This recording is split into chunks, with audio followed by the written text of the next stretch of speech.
Atomic survival suit for advanced infantry. Kevlar utility harness, gas-powered magnetic grapple gun. What's that? Oh, the tumbler? Oh, you wouldn't be interested in that. I spent a lot of time being scared for you. I heard you were back. But the man I loved, the man who vanished, never came back. He's here. Who? The Batman. Gotham must be destroyed. Gotham isn't beyond saving. Just hold on.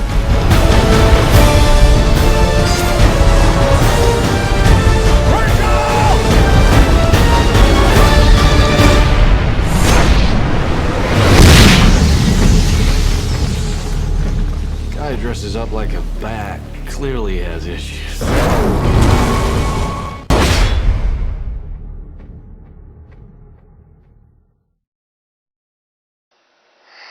Hey YouTubers, Hankster here, and welcome to video 6 of our special Batman movie review marathon. And now we have moved on. It's now about 2005, 2006, and the release of the heavily anticipated return of Batman in Batman Begins. A new director has stepped forward to take on the reins of re-envisioning the classic superhero, and of course it's none other than Christopher Nolan.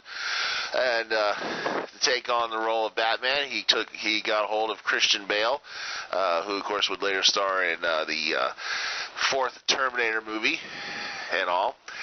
Now, the movie also co-stars Morgan Freeman as Fox, Michael Caine as Alfred the Butler, and Katie Holmes as Bruce Wayne's love interest. Interesting enough, it seems like now that when the current Batman series started, Katie Holmes, of course, was just getting engaged with Tom Cruise, and now that the this current Batman storyline is about to end this Friday, it's just shortly after the wedding, the marriage between her and Tom Cruise has ended. So, isn't that an ironic twist of things? Now, of course, she only stars in this movie. Her character, of course, continues on into the second movie, but was played by another actress. The movie, of course, Batman Begins is obviously a reboot to the series, and is also a pure origin story as opposed to the original Batman movie in 1989, which basically starts off with Batman, who of course has already become Batman, establishing himself as Gotham City's major crime fighter. In this movie, of course, we see how Bruce Wayne becomes Batman through heavy training and becoming some sort of a ninja under the tutelage of Ra's al Ghul, who, of course, is a leader of a group of people who basically go into corrupt cities and pretty much destroys them in the name of justice. Of course, it's up to Bruce Wayne as Batman to stop all this. Now, of course, Ra's al Ghul is not the only villain in this movie. Of course, the character of the Scarecrow is also prominent in this movie. Ironically enough, shortly after the fourth Batman movie, Batman and Robin, there was reports and rumors, interesting enough, that the Scarecrow would have been the next villain for Batman to face. So it's ironic that in Batman Begins, that Scarecrow would finally become an actual character in the movie series, even though it was for the reboot. So it is an interesting turn of events. Now, of course, it was reported that Howard Stern was a possible candidate to play the role of the Scarecrow in this movie.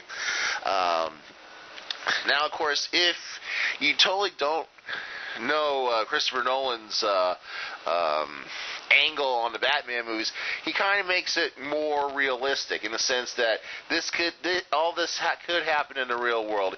He makes it less of a superhero movie and more of a actual action film, using actual city sets and stuff instead of some built on a backlot. In most instances, of course, most of the vehicles and gadgets on there look realistic, that they can be used in battle. Especially, of course, my favorite part of the whole part of this current version of Batman, the Batmobile, which of course is otherwise known as the Tumbler. This gigantic vehicle, which resembles a Gothic-looking tank that, of course, is supplied to Bruce Wayne through the help of his best friend, Fox, played by Morgan Freeman.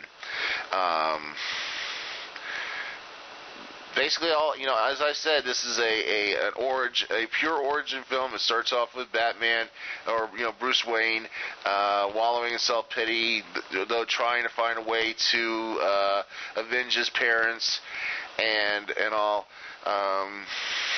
Of course, he wants to kill the man who killed his parents, but finds he doesn't have what it takes, and he travels to the ends of the earth and meets up with Ra's al Ghul, who, of course, at first we think it's another person, but it's actually is Liam Neeson, who, of course, is the actual character. Liam Neeson kind of has this darkness about it. It's kind of like Ra's al Ghul is like the evil twin brother of Qui-Gon Jinn from Star Wars. So it's like Qui-Gon becomes a Jedi, and Ra's al Ghul becomes a Sith. Pretty much. Now, of course, in the actual comic books, Ra's al Ghul is supposed to be this immortal who regenerates himself through a Lazarus pit. And this, it's pretty much he's just the leader of a band of self-righteous people who think they take it upon themselves to cleanse the earth of corruption by destroying corrupt cities. While Batman, on the other hand, wants to purify it by, taking on the criminals. And of course, he realizes that he was basically used to further Ra's al Ghul's plans for Gotham City. Now, it's interesting enough that even though supposedly Ra's al Ghul does get killed off in this movie, now, of course, there was rumors that he would be making a reappearance in the upcoming movie Dark Knight Rises. Now, of course, if Christopher Nolan it would not, he'd stay killed off, and if anything, his daughter Talia Ghul would have taken on the role of avenging her father, but we don't know. We'll just have to see what happens in Dark Knight Rises. But all in all, it's a pretty good movie. It goes really deep into, once again, as I said, the origin story of Batman in a new way, a more realistic way. It's purely like as I said, it's an action film as opposed to a superhero movie. It is still Batman. It goes a different path. It's and it does look pretty good, especially with the characters they used. I mean, with Scarecrow, he's not even though he's part of the rogues gallery of Batman villains, he is not some deformed or some sort of superpowered person. He just relies on hallucinogenic fear drugs to help him commit his crimes. And basically Ra's al Ghul can be trimmed down easily, as a leader of some sort of justice cult or whatever. So it's pretty much, these were easy characters to believe. Say, okay, these characters could be believable in this movie, and but it was a very good movie. I enjoyed it when I first saw it, and definitely a good turn for the Batman movies. Of course, leads up to 2008's The Dark Knight, which of course features the return, of course, the character of the Joker, and of course also the return of Two-Face to the storyline. So we're going to get to The Dark Knight in our seventh and final video of our special Batman movie review marathon. And just stay tuned here for more Bat reviews and Bat whatnot here on the Multiverse. See ya.